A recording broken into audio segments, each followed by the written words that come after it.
Rome conquered the world with discipline and steel. Its legions marched farther, fought harder, and stayed organized longer than any army before them. So how did history's greatest military collapse?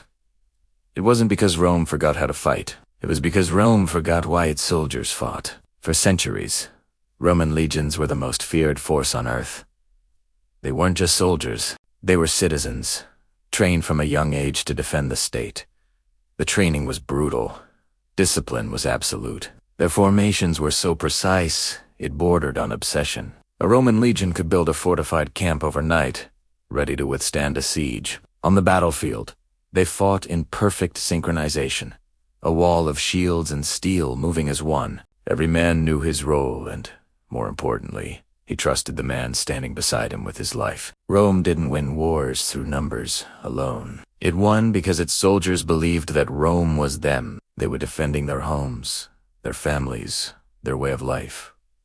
No army could match its organization. No enemy could match its cohesion. But that incredible strength depended on something surprisingly fragile: loyalty. As the Roman Republic, and later the Empire, expanded, maintaining that system became harder and harder. Wars stretched across entire continents, from the misty forests of Britannia to the scorching deserts of Persia. Casualties mounted, and fewer Roman citizens were willing or even able to serve in these long, brutal campaigns far from home. The pool of citizen soldiers was drying up. So, Rome made a choice. A fateful decision. Instead of relying on its own citizens, it began to rely on mercenaries. Foreign soldiers, often from the very tribes Rome had once fought, started filling the ranks. These were men with no stake in Rome's future, no connection to its culture or its people. They fought not for identity or duty, but for one thing: pay. At first, it seemed like a practical solution. Mercenaries were readily available, and often already experienced warriors. They could fill the gaps in the legions quickly, keeping the army at full strength. Roman leaders believed the sheer numbers and military hardware mattered more than allegiance. They were catastrophically wrong. An army motivated only by money will always, eventually, follow the highest bidder.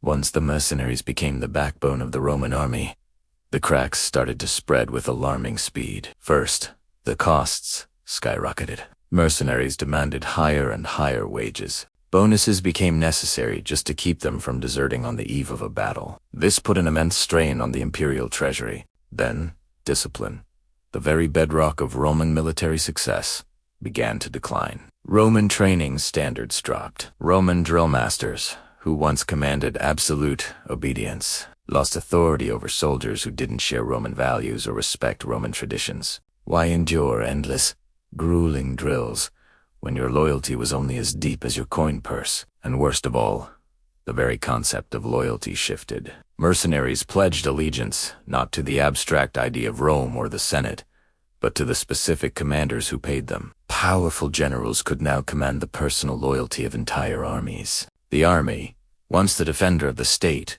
became a political weapon. Ambitious commanders used their mercenary armies to march on Rome itself, seizing power in bloody civil wars. The system that was meant to ensure stability was now the primary engine of chaos and internal conflict. Rome still had soldiers, but it no longer had a truly Roman army. It was a collection of private forces, each loyal to a different paymaster. So when the real invasions came, when barbarian hordes pressed on the frontiers, Rome's army simply fractured. Some mercenary units refused to fight unless their outrageous demands for more gold were met. Others defected outright, joining the invaders for a better offer.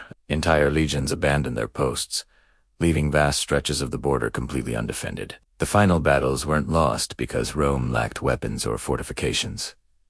They were lost because Rome lacked trust. An army without loyalty can't hold a defensive line. A legion where soldiers don't trust each other will break and run at the first sign of pressure. An empire without a shared identity cannot defend itself from external threats, because it is already rotting from within. Rome had once conquered the known world with unity and a common purpose. Now, it faced its enemies, while being hopelessly divided against itself. And in the end, betrayal from within proved far deadlier than any invading force. This tells us a powerful lesson that echoes through to today. Systems built without genuine loyalty will eventually fail. Incentives can attract people, but they can't bind them together when things get tough. Money can motivate action, but it can't inspire sacrifice. This is true whether you're talking about a military, a government, a company, or any organization. When that sense of shared identity and purpose disappears, the collapse accelerates. Rome didn't lose because it suddenly became weak. It lost because it stopped being Rome. History doesn't repeat itself exactly, but it certainly warns us, and Rome's warning is crystal clear. If you want power to last, you need more than just strength. You need loyalty. Thanks for watching.